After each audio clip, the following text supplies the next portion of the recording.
వర్మ కన్ఫ్యూజన్లో ఉన్నారా, లేదంటే ఆయన చుట్టూ ఉన్న వాళ్ళని కన్ఫ్యూజ్ చేస్తున్నారా? అదేంటి అలా అంటున్నారు అనుకోవచ్చు, కానీ వర్మ గారి పనులు చూస్తుంటే ఇదే అనిపిస్తోంది. మరి ఓసారి మోక్షజ్ఞతో సినిమా అంటాడు, మరోసారి జై హనుమాన్ అంటాడు, ఇంకోసారి ప్రభాస్ అంటాడు. అసలు ఈయన ఎన్ని సినిమాలు చేస్తున్నారు? ఏది ముందొస్తుంది? హనుమాన్ అనే ఒక్క సినిమాతో మోస్ట్ వాంటెడ్ డైరెక్టర్ అయిపోయారు ప్రశాంత్ వర్మ. దానికి ముందు ఆ జాంబిరెడ్డితో గుర్తింపు వచ్చిన హనుమాన్తోనే ఆయన స్టార్ట్ అయ్యారు. దానికి తోడు పీవీసీయూ పేరుతో ఓ సినిమాటిక్ యూనివర్స్ క్రియేట్ చేశారు ప్రశాంత్ వర్మ. అందులోనే హనుమాన్ సహా చాలా సినిమాలు చేస్తున్నారు.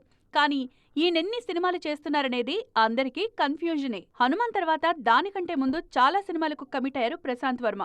కొన్ని సినిమాలకు అడ్వాన్సెస్ తీసుకున్నారు. అందులో అధీరా ఒకటి.